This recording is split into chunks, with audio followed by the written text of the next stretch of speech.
Une carte graphique qui a tous les superlatifs, que ce soit en termes de poids, de performance, consommation électrique, de taille, de refroidissement et de silence. Et bien mes chers amis, aujourd'hui, après le jingle, on va se retrouver pour le unboxing et des petits benches assez sympathiques sur ces GPU modèle Asus 4080 ROG Strix. Allez, je vous laisse le jingle et on se voit tout de suite après les amis.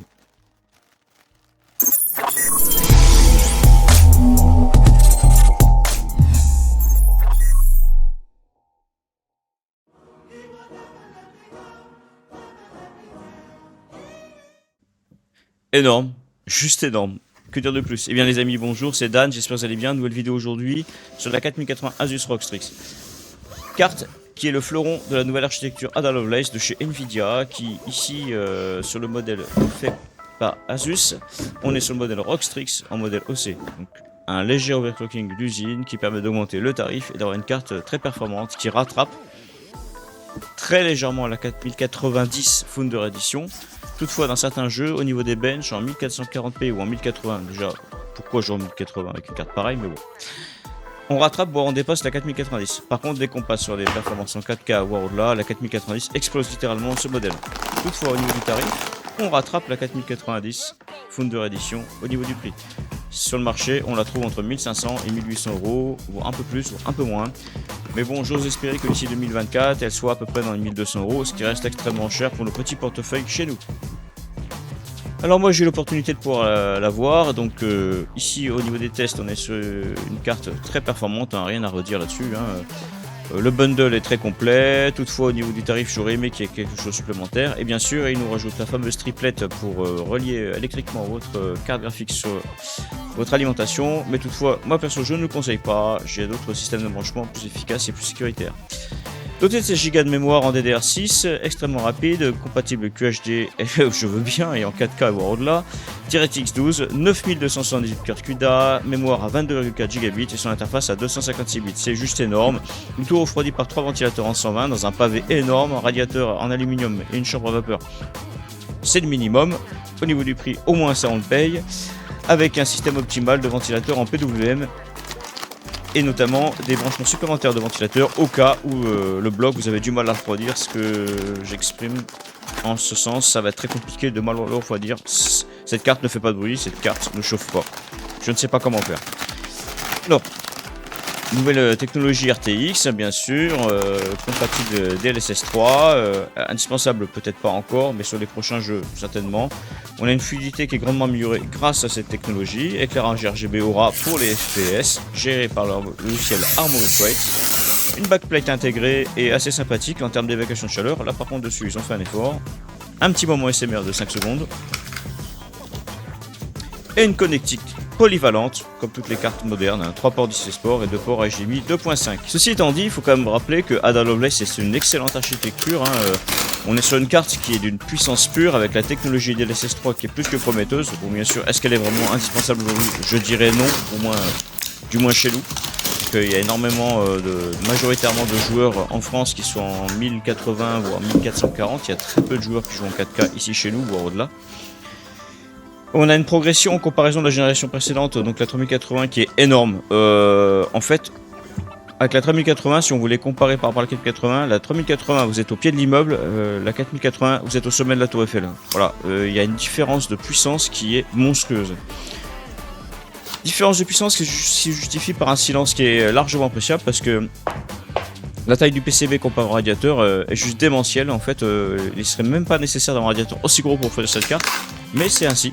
Donc on a 3 ventilateurs en 120 mm, ce qui est vraiment énorme, et un concept qui est plus qu'atypique parce qu'on est sur un concept énorme. Donc la génération 4000, là sur Ada Lovelace, Nvidia nous a pondu des cartes avec une puissance tellement monstrueuse que certains constructeurs custom ont vraiment littéralement explosé les dimensions du GPU. Donc d'après Asus, cette taille démentielle est prévue pour améliorer le débit d'air de refroidissement de 23%. Bon, je sais pas trop pourquoi, on verra bien. Cette carte, elle fait pas moins de 35,8 cm de long, elle dépasse 4,5 cm d'équerre de fixation et 3 ventilateurs axiaux énormes à 7 pales. Donc c'est une carte vraiment énorme, mais qui est très bien refroidie. Moi je ne vois que 2 points noirs ici, hein. La taille et le tarif. Voilà les amis. Un refroidissement passif extrêmement radical et efficace. Bref mes amis, ici vous avez un monstre.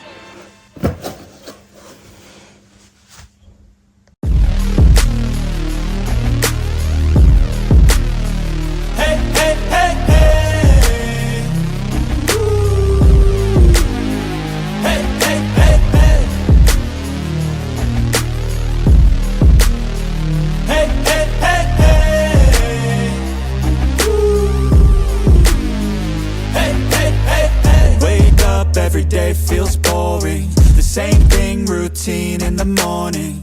Grew up too fast without warning. And when it rains, it's pouring. I got dreams, big dreams.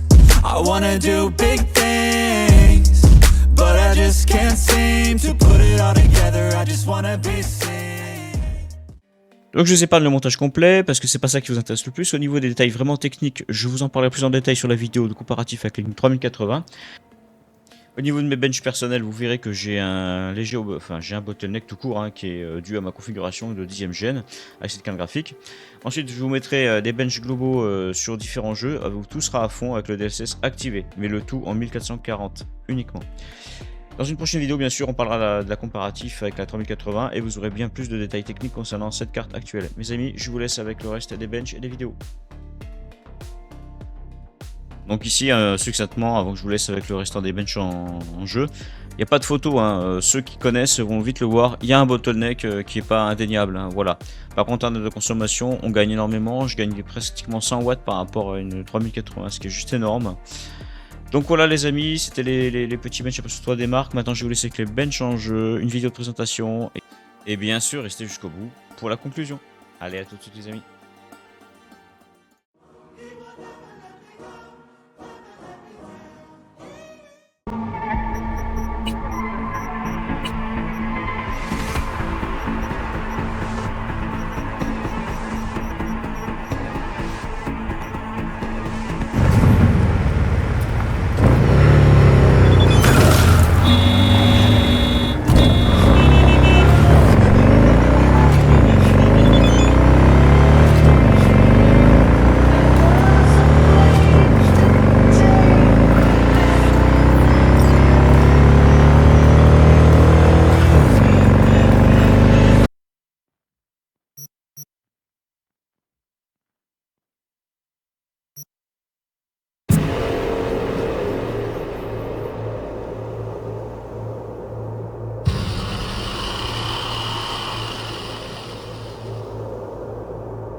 What will you offer Santa Muerte?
Je me demande ce que vous trouverez ici.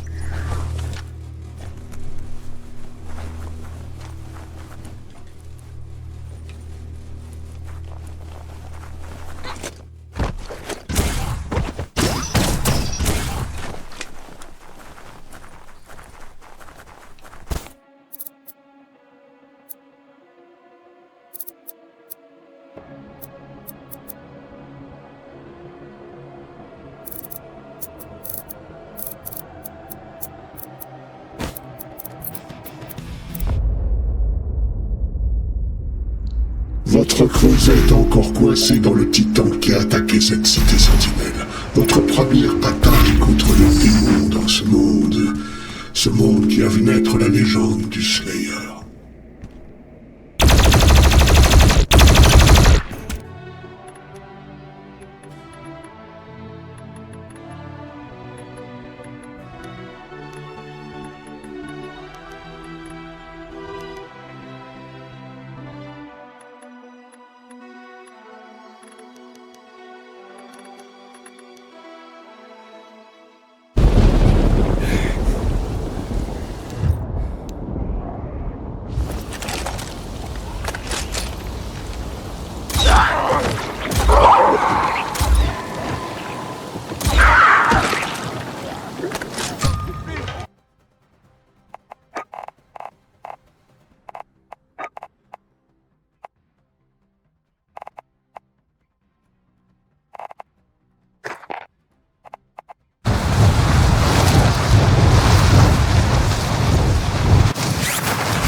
Soldats ennemis à proximité. Abattez toutes les cibles.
Je pose une mine à dispersion.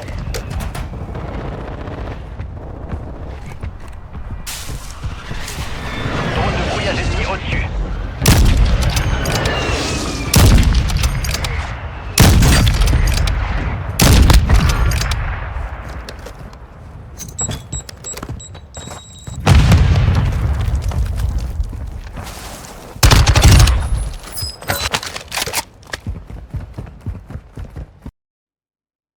Alors, en conclusion, pour être succinct et rapide avec vous, cette carte, comme vous avez pu le voir, elle est monstrueuse, hein, en 1440p, bon, on atteint des sommets, il y a rien à redire. Je pense que comparé à une 4090, il y a pas d'énorme différence graphique en 4000 enfin, sur le 1440p, bien sûr, en 2K.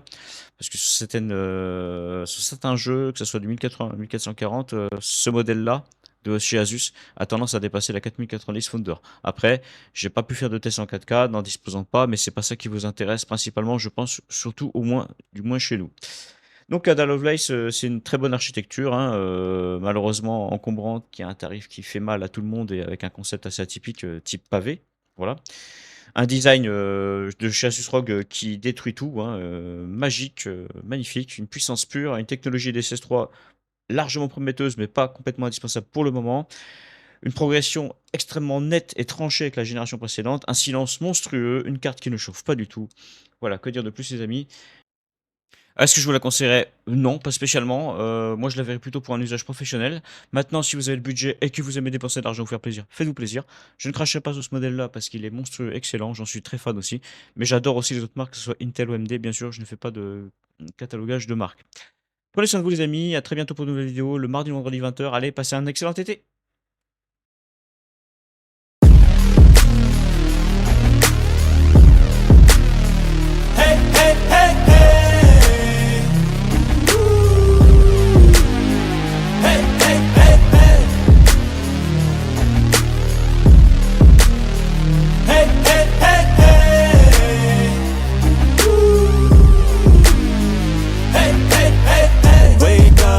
day feels boring. The same thing, routine in the morning. Grew up too fast without warning. And when it rains it's pouring. I got dreams, big dreams. I wanna do big things, but I just can't seem to put it all together. I just wanna be seen. I'm jumping ship, I'ma dive in. Middle of the ocean, swimming till I find it. I see an island out ahead, filled with things that I've wanted since I was a kid.